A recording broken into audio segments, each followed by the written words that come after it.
you said the debt capital markets have grown by about 60% in the last 5 years. Yes. What has been the key driver of this growth? I think principally the government, in terms of the federal government. The federal government has essentially been the biggest borrower in the market.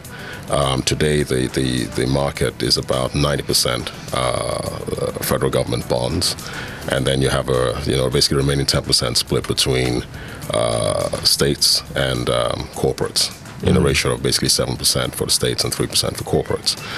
So essentially what's happened is, one is you've got the government being the major borrower. Secondly is that you've got the market itself actually developing in terms of the players in the market. So you remember if you go back to 2006, we were instrumental in basically setting up a primary dealer market maker system, which effectively, if I had to explain it in another way, is like if you take a company like, say, Coca-Cola.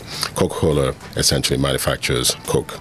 Now, what it does essentially is now it basically employs distributors to distribute Coke to the market. Right, and then people buy it and so on and so forth. The same way the government basically employs what you call primary dealers and market makers. Now, it's primary dealers like primary distributors, effectively, if I can put it that way, so people can understand what I'm talking about. Yes. So effectively, you have primary distributors who actually come, right, basically buy the bonds from the government and then go into the market and then sell it down. Wholesalers and retailers. Absolutely. Interesting. As a result, the bond market, I think the capitalization as of July yes.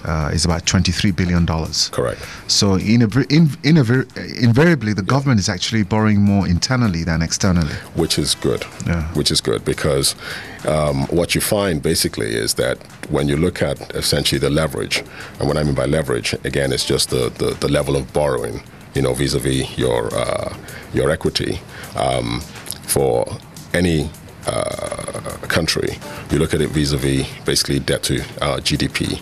Now, what we've done is that when your borrowing is effective in local currency, you are essentially hedged from currency fluctuations and so on and so forth. Therefore, your ability to borrow, is obviously much higher. Now, obviously, whatever is your company, country, whatever, you don't want to go over leveraged. But the thing is that at least your ability to repay, because it's in your local currency, is much higher, right? Which is why, for instance, when you look at Nigeria, in terms of Nigeria, local Nigeria, you would say the sovereign or the federal government bonds has a rating of AAA, which basically says the probability that if you invest or basically lend money to your federal government, the probability that you won't get the money back is extremely low.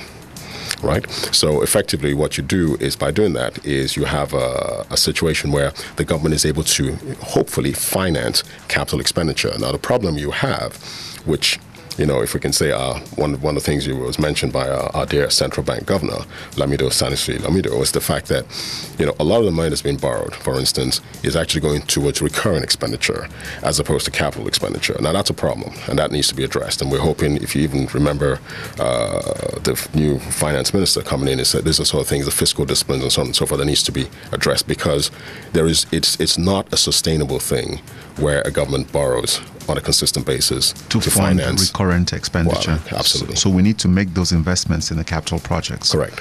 Great. What about the issue of liquidity in the markets today? I know the discount houses have been around for a while. Correct. And how are they helping to improve liquidity in the bond market? Oh, well, I mean, the good thing about bonds, quite frankly, is the fact that it's basically traded on a quote-driven system. What I mean by that is essentially there's a bid and there's an offer. Now, to again break that down, for our listeners, is the fact that just the same way you'd go to, the Malam outside and you say, okay, how much, if I want to buy dollars, what is the price? If I want to sell dollars, what's the price? And there's a spread between that. It's the same way. So in other words, there's always a market. There's always a price. All right. So because of that, it's been reasonably, actually, to some extent, extremely liquid. I mean, to give an example, if you look at the monthly average turnover, I think in 2009 was about 1.3 trillion. That's a lot.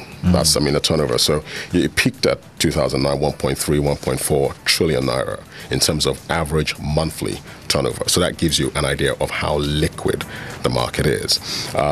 We would like to even see it much more liquid than that, as basically as more efficiency comes into the market, as more foreign investors come into the market, even as the domestic market becomes more sophisticated. I would like to see more liquidity, because at the end of the day, that is what, again, gives an investor comfort, which says, if I buy it, I can actually get out anytime. Okay, so even if I buy a 20-year bond, I can hold it for 6 months, 9 months, a year. Even a day. And then move out of it. Even a day.